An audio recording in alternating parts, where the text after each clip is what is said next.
Hello, beautiful people, and welcome back to this part 15th of this journey that we have titled The Journey, in which we are going through the 5 core books of Ellen White, and we are in book number 1, and that book is titled Patriarchs and Prophets. So today we are in chapter 15, which is titled The Marriage of Isaac. And very important to this conversation and to this chapter is the topic of marriage. And the entire chapter is a huge lesson for us, for our children, and for everybody who will one day aspire to get married. So at this point in time, we already went through the test of faith by Abraham, and now Isaac was a man and he needed to be given in marriage. So Abraham had a bit of a dilemma, however, because he wanted his son to get married so he could, have his descendants. But everyone that surrounded Abraham's family in Canaan, they were idolatrous. They were people that did not fear God. They were people that, lived life aloof from religious things and godly things. So Abraham knew for a fact.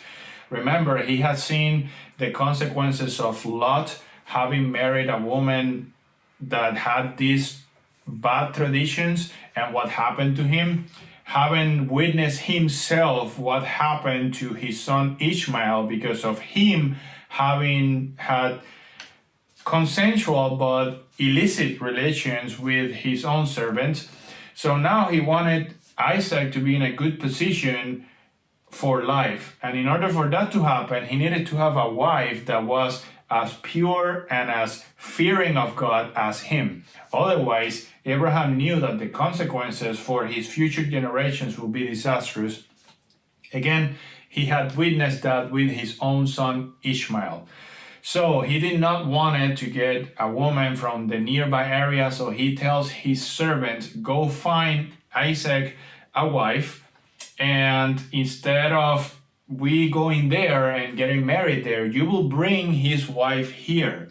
And if that doesn't happen, if God doesn't bless you in your journey, then you are released from your oath, and then another woman will marry Isaac.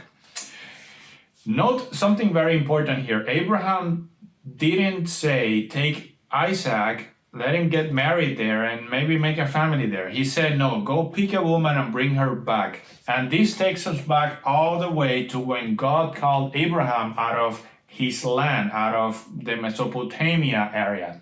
Why? Once again, because of idolatry. God was picking his people out of the busyness of life and idolatrous traditions from the big cities, taking them away from all that into a land of mountains and peace and beauty. And he recognized that. So he didn't want Isaac to go. He wanted the woman to come to preserve that tight nucleus of people that fear God. So the servant goes away and he prays to God. God bless him in his journey. He finds a wife for Isaac. It was godly appointed. Everything went just absolutely right. The family of this woman allowed her to, be free and go and marry Isaac. The woman comes back and she marries Isaac and they bond together. At this point, Isaac had lost his mother, so he was, suffering because of that. And this woman felt as a comfort for him. And here's another lesson, when we married, like with like, God-fearing people with God-fearing people, respectful people with respectful people, it feels like such a relief. Marriage, the only reason why marriage today feels like it's a curse to a lot of people is because people are not trusting God and the advice of the elder ones that have already been through the journey of marriage. People just want to be selfish and get married with whom they feel they love. But there's a big difference between emotion and love. Huge difference. We all have felt those little butterflies and we feel like we have to see this person again. And people get confused with that type of sentiment, which is, by the way, a brain drug induced sentiment, with real love. And because we make bad decisions before marriage, once we're married, we realize that's not, what should have happened. But we got to remember that marriage was instituted by God, and marriage is a lifelong commitment. So because of this, it's hugely important for us to find a person that can really help us walk life together. Here it says in this chapter, no one who fears God can without danger connect himself with one who fears him not. Can two walk together unless they agree? And that last sentence is found in the Bible in Amos chapter 3, verse 3. How can they agree if they're not, in agreement? So in this particular case, Isaac doesn't only marry somebody with his, beliefs and and like moral values, but he also listened to the counsel of his father. Something that was very, very, very important in this particular case. Abraham's values were passed on to his child. And what happened with Ishmael? Abraham had to send them away, and he had some of the values of Abraham, but he grew up with his mother, who was an idolater and had other bad practices. And what happened with Ishmael later? He married an idolatrous woman, and out of his descendants came a generation of idolater people who were nothing but a nuisance to the people of God because they weren't people of God. What a contrast between him and between Isaac. Of course, we also saw this with Lot. Lot had married a woman that her heart was not in the right place.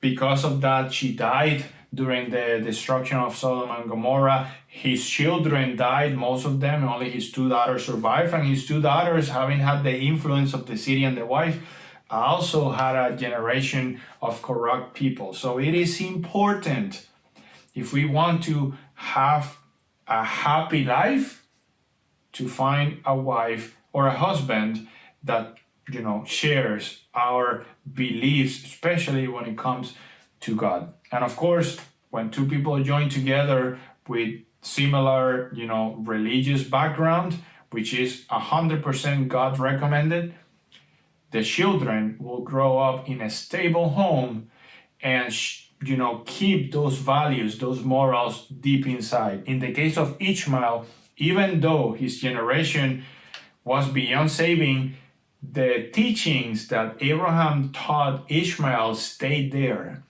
And the Bible says that God, he works with every time we throw like a seed, like a gospel seed, a little bit of Bible truth, God fixes that in the human soul. And at some point, that seed can sprout. And that was the case of Ishmael. He eventually, in his old age, turned back to God and fixed his ways. But that was not the case for his children and generations, unfortunately. And that's pretty much it. That is the chapter. The chapter is about marriage. Isaac found a wife, and now that he had a wife that, shared his beliefs, he had a father who shared his belief, a mother who at this point had passed out but shared his belief. Now the nucleus was completely ready for God to fulfill his promise of giving them a generation, descendants, people of God. And that's what we will continue, the journey that we will continue to have as we move through this book. Thank you, and until next one.